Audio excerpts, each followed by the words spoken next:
What do you think about a 4-hour work week is what I was thinking about, but a 5-hour work day. I'm talking you show up Monday through Friday and the schedule is 5 hours. So I think you get there at 8 o'clock, you leave at 1 o'clock. I got a call today from a newspaper because a story came out about this company in Germany, small person company, 16 people. Okay. But they're experimenting with it. So today we're going to talk about the future of work. What does the future of work look like? Because, we've talked on previous episodes. Clearly we got a problem with work. Person said, well, what do you think about this crazy idea? I said, we got to try something because what we're currently doing is not working. So that's all. That's what evolution is, though. It's going to happen to us whether we like it or not. So let's I don't know. Yeah, and we'd rather happen to it than it happen to us, right?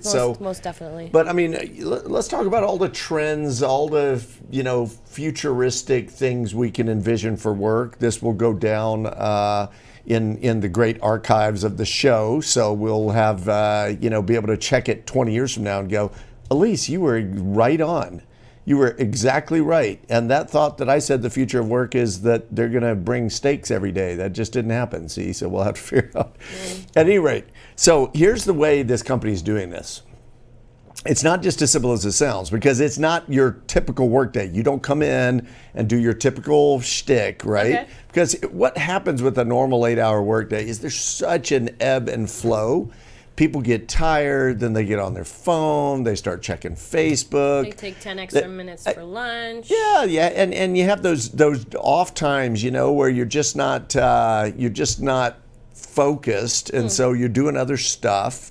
Think about that lull that happens after lunch. You're digesting food, and unless you're a company like the Richards Group that's got a nap room or something like that, then there's a lot of the day that people just flat out aren't productive anyway. They're just kind of zoned off. Or they're doing a lot of this hallway chatter and chit chat, right? Right. Or they're sleeping through meetings or whatever the case may be.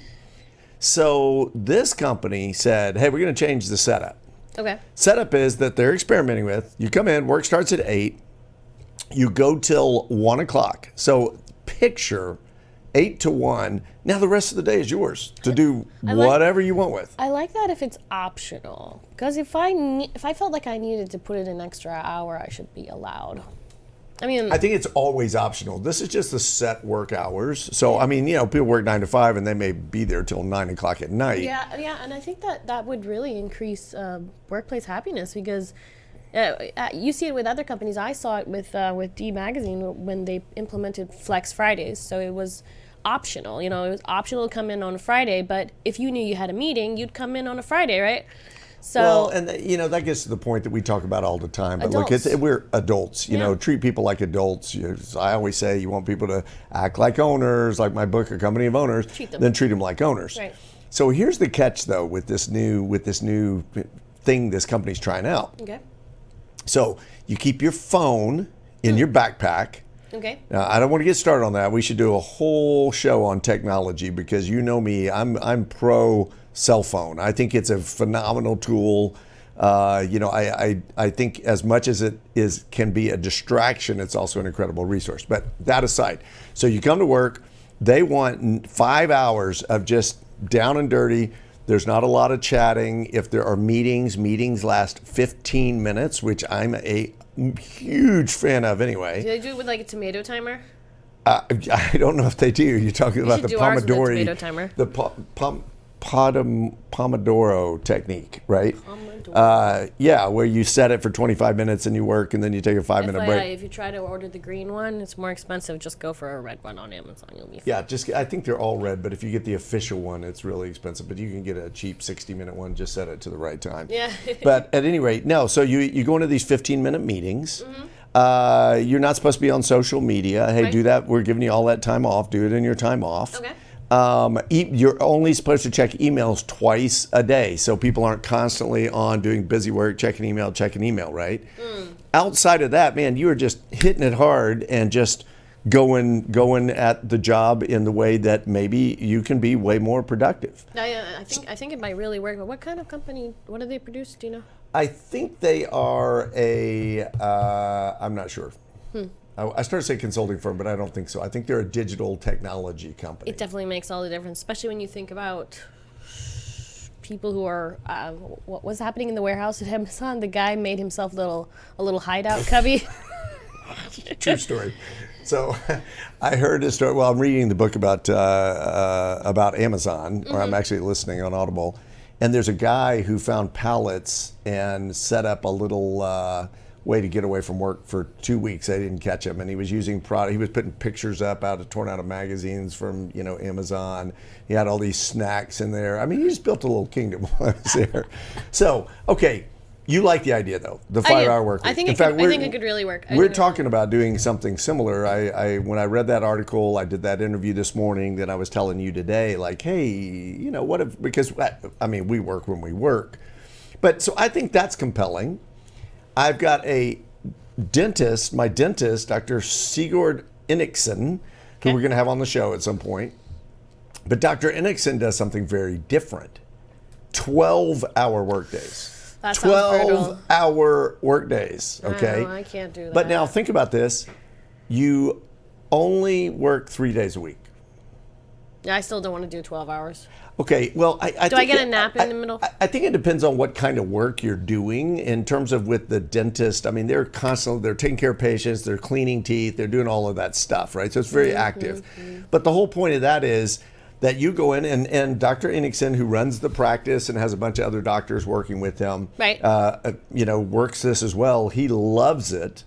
So basically what it means is that people that are driving in, for example, they've got an hour commute to get to work. They're only doing that 3 days a week. Plus, now they're coming in earlier, so they're beating traffic, and they're leaving later, so they're beating traffic. That's smart. And what he reports is that his staff just absolutely loves it. They're crazy about it. I mean, picture that. You got 3. So given the choice, though, between 5 days a week, 5 hours from 8 to 1, or 12 hours, 3 days a week, which would you pick?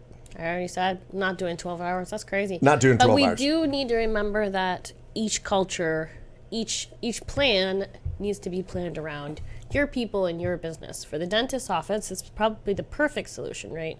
Like you were saying. But for our company, for example, maybe it wouldn't work. Maybe our people can't do that. Maybe they have kids. They have to be home. Have to pick them up from school. You got to be making dinner. You gotta.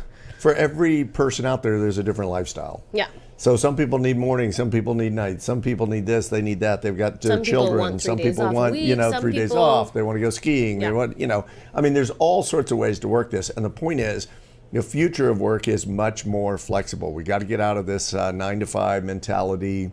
Mm-hmm. The old clock punching I talk about all the time. Mm-hmm. And we've got to get into more flexibility. So hours may change. Mm-hmm. What else changes? What are some other things that you think change just in terms of the context of the future of work? The way we work, where we work. I mean, coming to work. Why? Why do we rent expensive office buildings when your staff could totally work from home? Have the IT guy stop by their place, set up a desk with whatever. Why do they go into the office? This is I think that's going to change. A lot of people are working remotely. A lot of people are leaving their 9 to 5 jobs to go be freelancers on Upworks. And that's the whole gig economy where, you're signing up for these things. I think that happens in companies. So what's being discussed and what some companies are aggressively kind of doing is everything at work is now project-based. Right. So if you said, hey, we're trying to redo our XYZ system, right. Sign up. Who's interested? Who wants to do that? It's like signing up for an intramural team. Who wants to play basketball? Who wants to play softball? So you have people sign up and say, oh, I've got this skill set attribute. What's the gig? Well, it's a 6-week thing. It starts on this date. Here's the work function. Here's the hours that it's going to entail. And so you're going from job to job to job within a company, but you've got that change of pace. You got the flavor change. You got the people you're dealing with change. So what do you think about that? I think again, some people would find that very exhilarating, especially people who find they get bored in ruts or like routines. There are other people that like routines. I myself, I love routine. I would do the exact same thing every day forever if I could. Okay, but you're not doing the same thing, in fairness, every day, because some days you're working on videos, Some days you're working on Yes, least but I wouldn't favorable like it if stuff to be doing. I wouldn't like it if my desk changed every day. I wouldn't like it if the people I worked with, I had to get to know them over again. And now I've got a new boss, and I that would stress me out. See, I think there's something kind of cool about it, but basically because I've been doing it for, 30 years now, being in the advising consulting space. So I'm in and out of different companies, in and out of different locations, doing and focusing on different things. So I kind of like it because it feels like it keeps work really fresh and you've got the consistent thread. But that's going to be a big shift, I believe. You talked about where people work. Certainly we're seeing movement to where people are working from home. Yeah, I was thinking about this conversation this morning, and I pondered the differences between, we have to go back to comparing Europe versus the United States, and the way we work different. In Europe, in some places, you get that siesta, the nap in the middle of the day. In the U.S., it's just not a thing, Why? I was wondering about when we first came over, on those boats, and we were building a country, so people worked all the time. There was so much to do. The buildings needed to go up, people were like trying to, scrapping, I don't know. I'm just rambling, but do you know where I'm going with? Yeah, absolutely. So we and Europe has been around so much longer, right? I think that they've built their empire, and now it's time to take care of their people. Okay. And I feel like our culture in the United States makes us think that we're still building that empire instead of settling down. Well, I think historically, too, that people worked very close to where they lived. They weren't doing the suburbs with the, hour and a half commute. So it's easy to go to lunch, swing by your place, grab a quick nap, come back to work. I mean, shop owners, you see this in, Mexico, a place like that, where they just shut down for a few hours to take care of that. And maybe they're even living in where the shop is. So a lot of it has to do with sort of the logistics of it. What's a new trend, and we're seeing this all by our place, is that we're starting to see residences pop up right next to businesses. So here's where I live. Yep. And then a different building, same building, but a different tower. Right. So you walk down, you go across, you get on that elevator and go up, and now, boom, guess what? You're at work. Right. Well, in that kind of world, it is a much more user-friendly. So, hey, if I'm gonna go work on this at home instead of doing it here. It's a great model. Plus, you're so close that if you needed to come back or you forgot something, you just cross the way. But some people wouldn't like it. There's a reason we separated our condo, right? We used to have the bedroom upstairs, and we would work all over the place. And then we decided that it was much better to turn the whole upstairs into like our office space so that we can decompress. You come down, Absolutely. You're at home. When you're downstairs, you're home. When you're upstairs, you're at work. Yeah. Okay, so other trends that we're seeing. Do you think people are going to work more hours moving into the future or less hours? Less. How much less? I would say half. And how do we justify that? Because I there's think a lot of people watching this going, yeah, but it's not going to be productive, and how are you going to get that stuff done, and what are people going to do? It's tools, though. The more tools we get. I mean, if you think about what it would take to put on a podcast back when we had VHS tapes. Yeah, like a lot more involved. A lot more involved. It would have taken more man hours, more time, and now or to do payroll and close the books when it's all on a ledger system with the 10 key, right? Instead of Excel. I mean, the reality is we're able to produce a lot. Now you have QuickBooks where you just click, click, click, click, click, you're done. We're producing potentially so much more, and yet what's happening is people are working longer, it seems like. Why are we forcing them to work longer? We're stuck in this mentality that if you're not doing 8 hours, you're not accomplishing anything. I mean, why can't I have 6 things I need to get done today, and if I'm done with them, I'm done. I'm going home. That's it. And why is that bad? I really think that's the way that it should be wired, and unfortunately, it's not that way. But I talk to people all the time, so I got a call from a media outlet that would go unnamed. Okay. And the person who was approaching me saying, hey, we want you to come on this radio show. Here's the setup. And the premise is millennials suck. They're horrible in the workplace. And it was based on a study that said a lot of millennials are job hopping. They're going from job to job. And so the premise of the host, because as she described it to me, the two hosts, she said they want to talk about why this generation is so lazy and doesn't have the work ethic of previous generations. And I'm listening to this. I said, I can't talk about that. And she's like, why not? I said, I can talk about millennials hopping from job to job, but I can't talk about that because I don't think that's a problem. I think you've completely misdiagnosed it. And then she said something that I thought was fascinating. She said, ooh, I don't know if they're going to go for that when I described. She said, I actually agree with what you're saying. I think you're right. It's that work is broken, not that millennials are broken. And so they're trying to find a resting place where they can really produce at a high level, because I think millennials are a very hardworking generation. Oh, yes. But she said, ooh, I don't know if the hosts are going to go for that because it's a conservative show. They're really conservative. And I'm thinking, what does that have to do with anything we're talking about? This is not a conservative liberal issue. This is purely a way to think about work. That doesn't make any sense. Well, I mean, somehow we've gotten this idea that, conservative means you're working and you're punching the clock and you're doing, I guarantee you they do. Yeah. But so I thought that was we've got all of these old, worn out patterns of thought about what work is. So if you think about farming back in the day, right?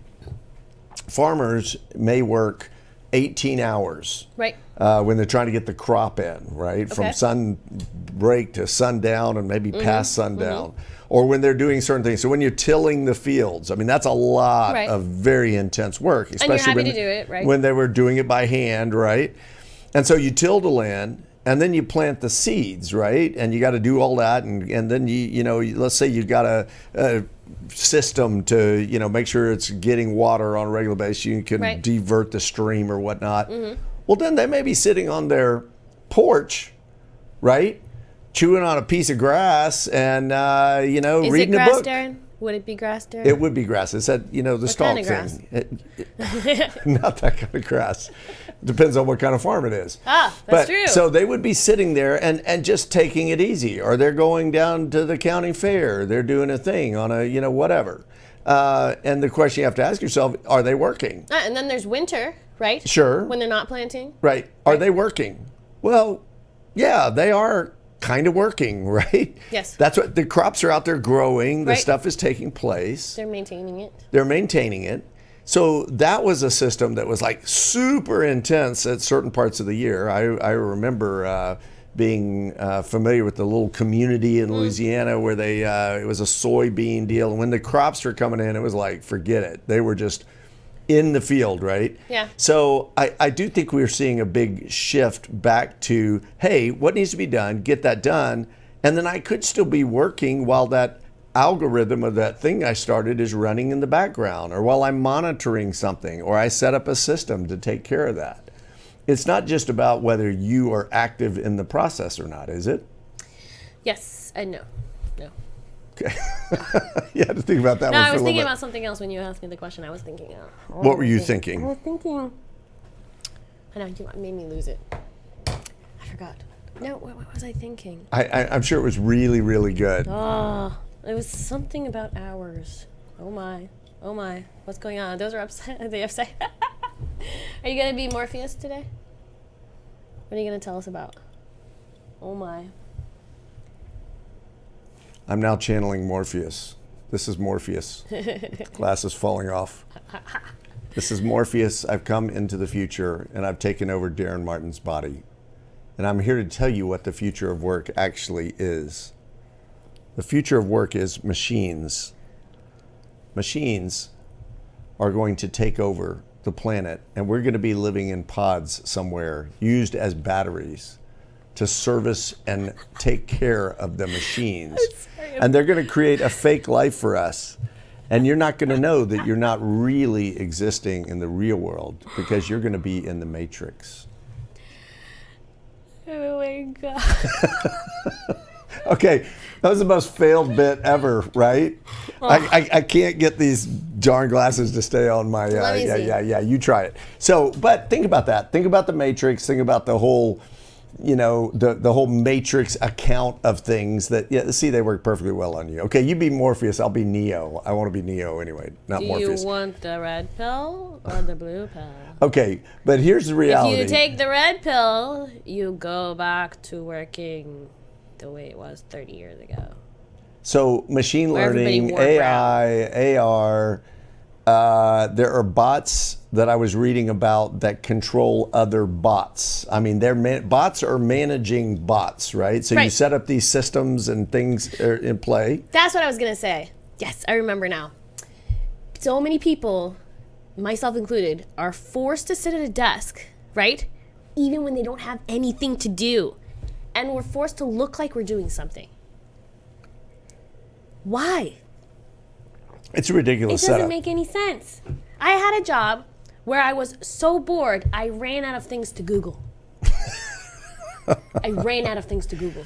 Yeah, and you just didn't have enough work to do. I mean, and There was it wasn't, nothing to do. I begged for it. and this was after you like set up all sorts of new ideas and systems, and I mean, at some point you just couldn't. You just run out of stuff. Yeah. You know, you just run out of stuff. And it was probably me because I was working on a different level because I had come from an office where I had like 200 people to take care of, and now I was in an office where it's only 4 of us. You know? Right, sure. So it was big just like- difference. Yeah, you just kind of stuck there. In the job before that, how many miles did you say you did a day? How many steps did you say you did a day? 6 miles a day.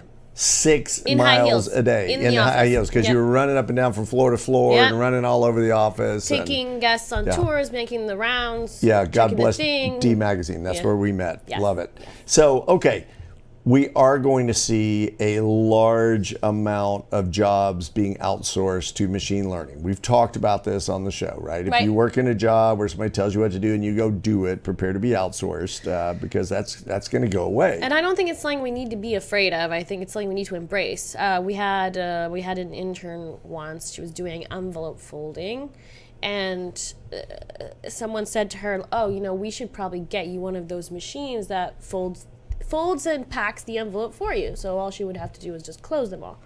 And she says, "Oh no, I don't need one of those." They're like, "But you're spending hours and getting paper cuts. Let's get you a machine." "Oh no, it might replace me." No. And that was a fear. Yeah. Did they get the folder and the stuffer? No, and she wanted to waste her time folding envelopes. I'm just Wow. going to let her do it. Man, the thing people do to hang on to ridiculous jobs No, when but they it's- could be it's coming the- up with something the else. thought shouldn't be, it's going to replace me. The thought should be, that would make my life better, and they're getting it for me because they need me. We need humans, right? We were talking about AI and driving, right? Well, you think about a car that's driven by computer or whatever, right? The guy said it the other day. You mean a Tesla? A Tesla. So let's say a Tesla, and it drives up and it picks you up. It's an Uber. There's no human in it. Picks you up, drops you off at work. You left your coffee cup. Your kid threw up in the back. If there's no person to check and maintain that after every ride, it's not going to work out. We're always going What to if need you have humans. cameras in the car Yeah, but where you could police people? And what if the car itself can actually monitor that and say, "Ma'am, that is not an allowed activity. I'm pulling over." Okay, sir, you are not but you allowed would still to do. need a human on the You're other not allowed side. to do drugs in the car or You still do need a whatever it human. is you might be But you doing. need a human on the camera. No, you don't, because machines are getting to the place where they can evaluate what's going on. You'd still That need- way you don't have the privacy thing of someone else watching you in the car, right? But the car itself is policing. You still need a security control. You need a human sitting at a desk in the back end, making sure that the computer is doing what it's supposed to do. Okay, but this is sort of the same argument that we're always going to need pilots. We're always going to need, and I just don't think you're that's the always case. I think that stuff's going to get really smart. The car is going to drive itself. It's going to be an added expense to pay somebody to just ride around in the car. They're going to come up with bigger, better, faster ways of making that stuff happen that are technology driven. And guess what? You know what I think the good news for us is in that? We get to do much more creative work. In Which fact, is what we were supposed to be doing. exactly what we're supposed to be doing. That's why emotional intelligence is so important. That's why being able to think, being able to be creative. Makes We need a sense. whole new workforce. It just What? dawns on me. What? Here's the problem with the old mentality. What is it? They complain about the quote work ethic. Right. And they evaluate work based on churning, sweat. What are you doing? How, torturous is your job? I mean, think about how many people that wear it as a badge of honor that I worked 70 hours last week, right? I fell asleep at my desk 3 times. I even slept on my sandwich. That's how hard I'm That's working. dedication. Okay, but we talk about that as a work ethic, and the problem is that's not the issue. People will work really hard today, but they need some meaning in it. Yes. They need that meaning at work that we should do a whole show on that at some point. So, okay. Yeah, and think about what the world would be like if we got rid of all the jobs that computers can do, like cleaning floors or filing paperwork, right? And think about this. If everyone in the world was working on stuff that would further take care of us as a human race. Right. Better crops, cleaner energy, recycling, healthcare, right? Instead of concentrating on other things. So I think what you just said inadvertently is a perfect segue into what I want to talk about next week on our next episode. I'm excited. Yeah. All right. It's going to be good. And it's going to be based off a couple of books I read And that really had a high impact on me. we'll talk about it next week. Okay, we'll talk about it next week. So, quick though, commercial break. This book is called The Sink. It's by myself, Daren Martin, and Walter Nussbaum. It was inspired by an incident that happened to Walter. God conveyed to him in a very special way. Why not leave things better than you found them? Okay. It's a 6-minute read, and it's gotten really high praise. So Bob Kraut, CMO extraordinaire. We got to have Bob on the show at some point. But Bob said, hey, if you read any business book this year, you have to read The Sink. I mean, that's a pretty, It's a great soaring book. endorsement. It's a gift But what book. I would say is if you only read one business book a year and you count The Sink as having read it because it's six-minute read, then I think you should probably read 2 books this year, okay? Because it's more like reading a short article, but there a it'll Sink change part behavior. 2? So the reason I'm talking about this is this is our 3rd printing. We are out of books, right? Yep. Yeah, we're kind of out. And so we're getting ready to do another reprint. And the reason I'm bringing this up is this is going to be reprint number 4. We want to print a big number. And to help us do that, if you're interested, I know a lot of companies are using this in bulk. If you're interested in getting a sweetheart deal on the reprint, so what you'll do is you'll commit to buying them in advance, and then we'll add that to the order and know that those are coming, and we'll give you like a really, really great price on it. We'll also send you the study guide that comes with it and throw in a couple other perks. But if you are, just reach out to us at Global Company Culture Association or at Daren@DarenMartin.com. Okay. So, hey, I think that's a wrap.